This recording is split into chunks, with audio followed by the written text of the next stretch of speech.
Do you ever feel stuck? Like you look around and see other people moving on from their pain, but yours just feels like it's on a loop? You've done the journaling, you've tried meditating, and you've told yourself just to be positive. So why does it feel like you're stuck in the mud?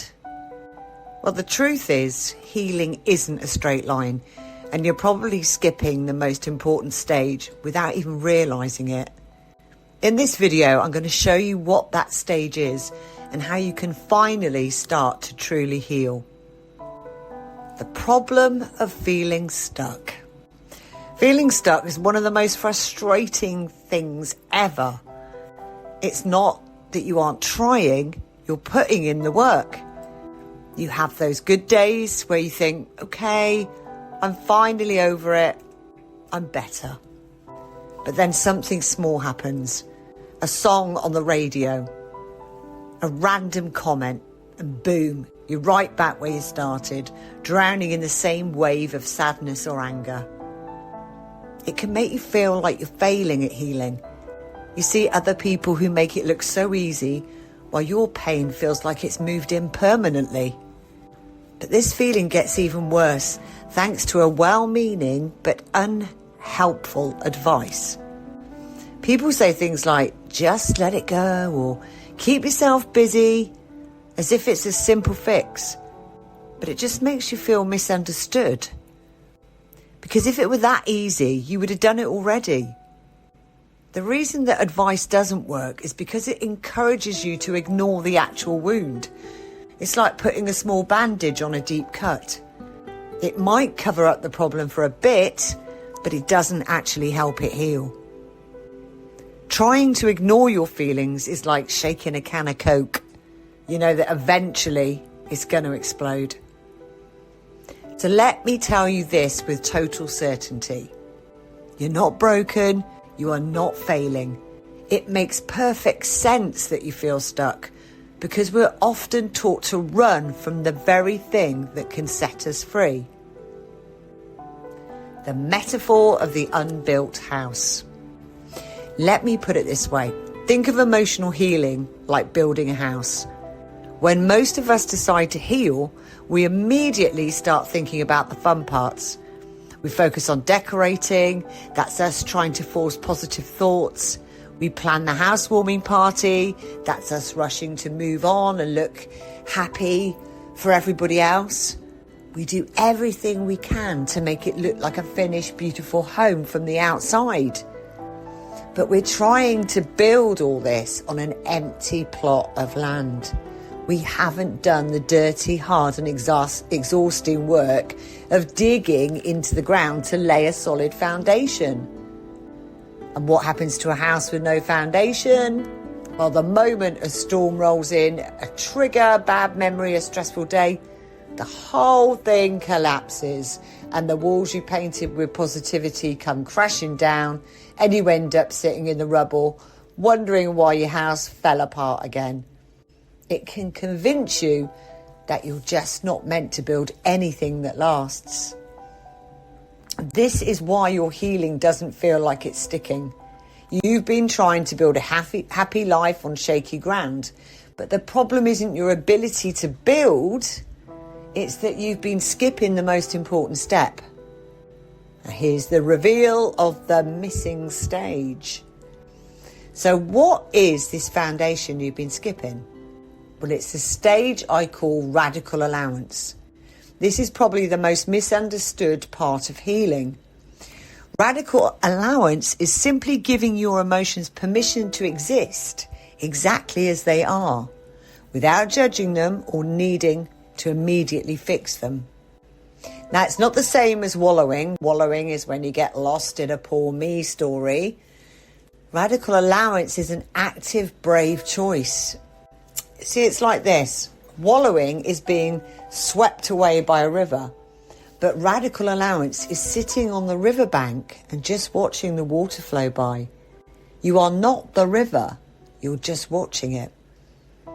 So much of today's advice teaches us to be afraid of our negative emotions.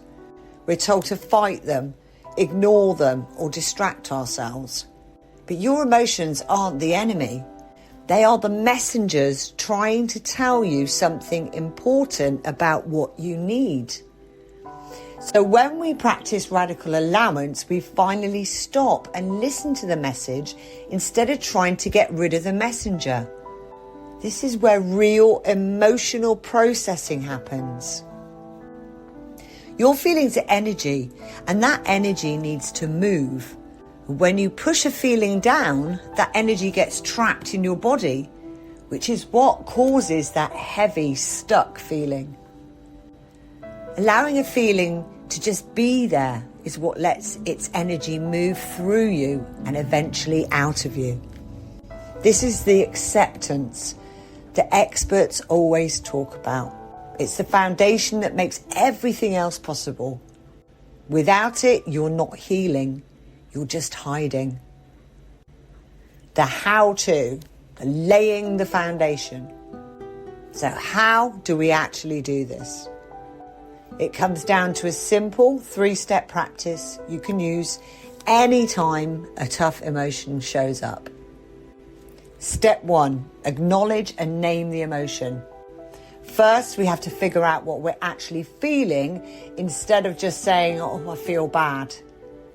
Is it sadness or is it disappointment? Is it anger or betrayal? Giving a feeling a name is so powerful. Studies show that just labeling our feelings can help calm our brains down.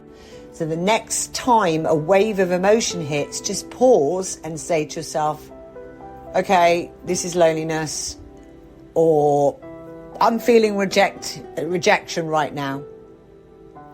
That's it. Just name it. Step 2, set a container for the feeling. A huge fear is, if I let myself feel this, I'll get swallowed by it forever. This is where a container helps. A container is just a set amount of time where you give yourself full permission to feel. You can literally say, for the next 10 minutes, I'm going to let myself feel this grief. My only job is to let it be here, and after 10 minutes, I'll get up and I'll make some tea. This is amazing because it gives you permission to feel without guilt, and it tells your brain, don't worry, we're not going to be stuck here forever. You're in control of the process, even if you can't control the feeling itself. Step 3, inquire, don't judge. Okay, so you're with the feeling in your container. Now it's time to get curious instead of critical. Our default is often to judge ourselves. Oh, I shouldn't be feeling this, or why aren't I over this yet? And that just adds shame on top of the pain. So instead, ask gentle questions, not to find an answer, but just to connect with the feeling. Ask, what does this feeling need from me? The answer might be an urge to put a hand on your heart, or to cry, or to wrap up in a blanket. And another great question, where do I feel this in my body? Emotions show up as physical sensations, a tightness in your throat, a knot in your stomach. Focus on the physical sensation. It helps you get out of your head and let your body do what it knows how to do. Process that stored energy. And this is a really personal journey, and hearing from each other can make us all feel a little less alone. So if you feel up for it, I'd really love you to write in the comments, what is one emotion you're giving yourself permission to feel today? Because your courage might just be what someone else needs to see to start their own journey. For so long, you might have thought that healing meant getting rid of your pain. But true healing isn't about cutting parts of yourself out. It's about making space for them. It's about building a foundation strong enough to hold all of your emotions, learn from them, and finally let them move on. The healing journey isn't a straight line. You might have to come back to these steps again and again, and that's not a sign that you're failing. It's a sign that you're doing the deep, important work. By building this foundation of radical allowance, the rest of the house, the joy, the peace, the growth can finally be built on solid ground. You'll stop feeling stuck. Not because bad days won't happen, but because you finally have a home within yourself that can handle any storm. You are not broken. You just needed a better map. This is how you find your way. Good luck.